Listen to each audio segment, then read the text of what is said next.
Bonsoir. Le bureau du Sénat affiche désormais complet. La liste de l'équipe a été complétée ce matin lors d'une plénière sur fond de contestation des 4 sénateurs qui y voient une manœuvre du parti majoritaire au Sénat. Lesquels ont complété la liste? Vous le saurez dans un instant.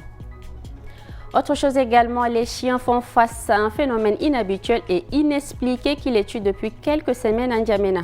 Pas de statistiques officielles, mais des centaines sont morts de manière étrange. Focus dans ce journal.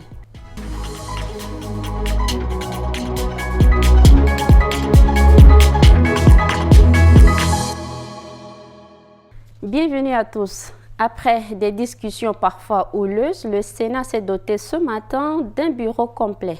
10 sénateurs viennent renforcer l'équipe dirigée par Haroun Kabadi, désigné président le week-end dernier.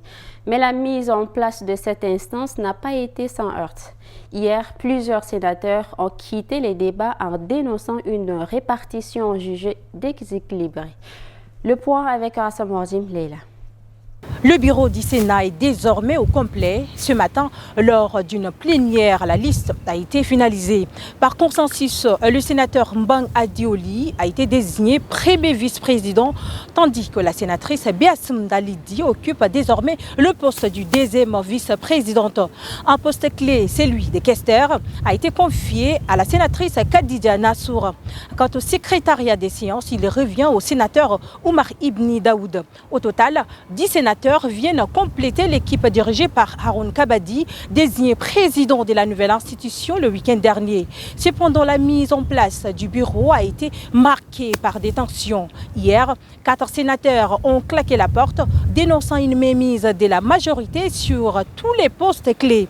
Aucun d'entre eux ne figure finalement dans la liste du bureau adoptée ce matin. Nommés par décret le 4 mars, 10 nouveaux contrôleurs généraux de l'autorité indépendante de lutte contre la corruption et leurs assistants ont prêté serment ce mardi devant la cour d'appel de N'Djamena au palais de justice. La cérémonie s'est déroulée en présence de leurs proches, amis et collègues. Mbaïlassom Emmanuel pour le reportage.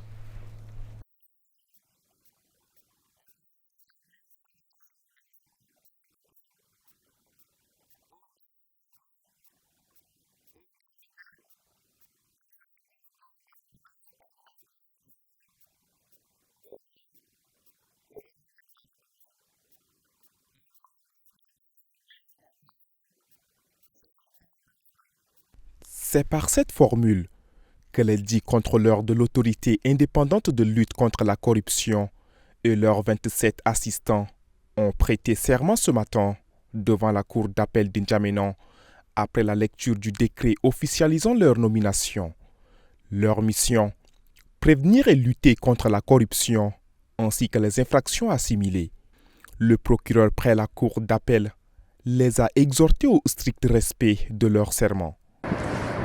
Vous êtes à l'avant-garde de la lutte des chiens de chasse ayant pour garant le président de la République. Un garde-fou en plus qui doit vous galvaniser. De la réussite de votre mission dépend le décollage économique de la République du Tchad. La nation vous en sera reconnaissante. Après avoir pris acte du décret et reçu le serment des impétrants, le greffier de la cour d'appel les a officiellement renvoyés à l'exercice de leurs fonctions. Le ministère des Transports, de l'Aviation civile et de la Météorologie nationale, en collaboration avec Razel Tchad, organise du 11 au 15 mars à N'Djamena des séances de brainstorming sur l'étude de sécurité liée à la réhabilitation des aires aéronautiques de l'aéroport international de Hassan Diamous. Cette initiative devrait permettre à l'aéroport de répondre aux standards internationaux. Dalepol et Solmengar Maxime ont assisté à l'ouverture des travaux. Alataroum Gislaine pour le rendu. Lancés le 15 janvier dernier, les travaux de réhabilitation des aires aéronautiques de l'aéroport international Hassan Diamous mobilisent énergie et efforts pour assurer un avancement serein. Lors de ces échanges, les participants identifieront les risques et dangers tout en proposant des solutions pour garantir la continuité du trafic malgré le chantier.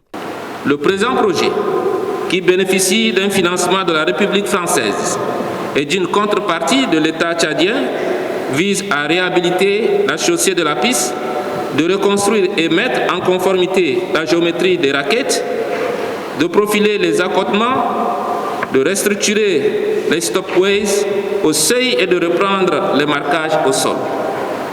Je suis persuadé que votre tâche ne sera pas facile, car l'aéroport sera ouvert à la navigation pendant la période de réhabilitation de la piste. La dernière réhabilitation des aires aéronautiques de l'aéroport remonte à 2003. Avec ces nouveaux travaux qui s'attelleront sur 13 mois, l'aéroport devrait répondre aux standards internationaux et accroître sa capacité à 800 000 passagers par an avec un fret annuel de 20 000 tonnes. À présent, faisons le tour d'horizon de l'actualité en bref en quelques minutes avec Atarana Dongarti. Dans le cadre du renforcement des relations bilatérales entre le Tchad et la République centrafricaine, le ministre d'État, ministre des Affaires étrangères, Dr Abdoulaye Sabour Fadoul, a reçu ce mardi Jean-Bertrand Léopold Biamba, ambassadeur de la RCA au Tchad. Cette visite a permis d'échanger sur le partenariat entre N'Djamena et Bangui. Les discussions ont notamment porté sur l'état d'avancement des travaux de la commission mixte de coopération, soulignant la volonté des deux pays d'intensifier leur coopération sur la base d'intérêts mutuels et d'engagements bilatéraux. Le ministre de l'Eau et de l'Énergie, Passalé Kanabé Marcelin, a reçu en audience le maire de N'Djamena, Senoussi Hassana Abdoulaye, accompagné du directeur de la voirie, Oumar Sarmadi. Cette rencontre constitue une étape significative pour établir un contact entre le nouvel exécutif municipal et le ministère, visant à renforcer la coopération dans les domaines de l'accès à l'eau, à l'électricité et à l'assainissement. Le ministre a exprimé sa gratitude envers l'équipe municipale et a présenté les réalisations du ministère, notamment par le biais de la STE et de la SNE. Il a également informé le maire des mesures prises pour atténuer des délestages et améliorer l'accès à l'eau, tout en soulignant le rôle crucial de la mairie dans l'organisation d'un forum national sur l'assainissement. Le Fonds cohésien pour le développement apporte son appui institutionnel à la réalisation du projet de construction du centre de prise en charge de cancer. Ce 11 mars 2025, 3 véhicules ont été remis à la coordinatrice du programme national de lutte contre le cancer.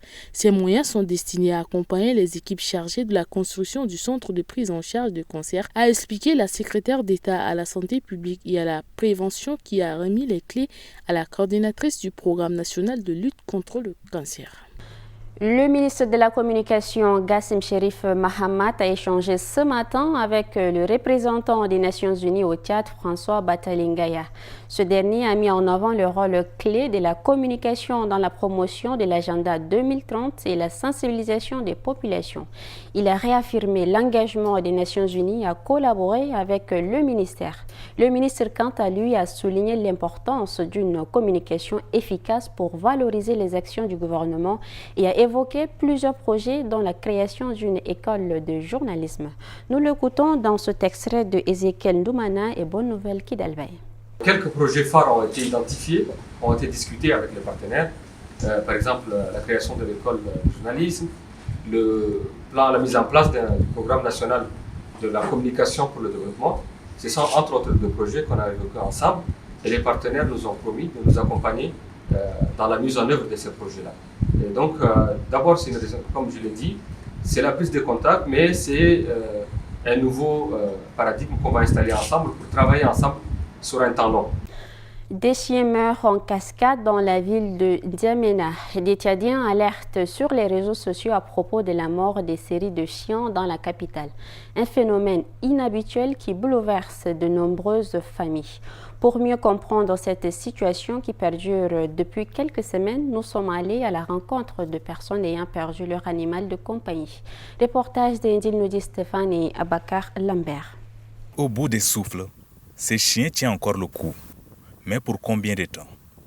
Depuis quelques semaines, un phénomène silencieux et inexpliqué s'attaque aux chiens, les affaiblit et finit par avoir raison d'eux. En l'espace de quelques jours, Benadi a perdu une chienne et 2 chiots. Le cœur serré, il peine à expliquer ce qui est arrivé à ces animaux de compagnie. Cette maladie a d'abord touché les chiots. Nous avons observé l'apparition de vésicules sur leur peau qui ont finalement évolué en plaies. 3 jours plus tard, ils sont décédés. En ce qui concerne leur mère, cette maladie l'a épuisée pendant presque 2 semaines, provoquant une paralysie de ses membres inférieurs. Elle avait perdu tout appétit et maigrissait de jour en jour. Ses yeux étaient constamment enflammés, au point qu'elle finit par tomber dans un caniveau, ce qui a conduit à sa mort.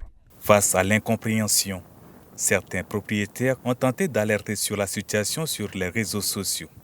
Et cet expert conseille sur les conduites à tenir. Le risque est vraiment élevé dû à la mortalité subite de ces chiens au quartier. Mais il faut savoir aussi que ce n'est pas une maladie seulement qui attaque les chiens, ça attaque aussi les chats. Donc, il faut vraiment chercher à isoler ceux-là et surtout d'éviter pour ne pas qu'il y ait des risques élevés à un moment quelconque.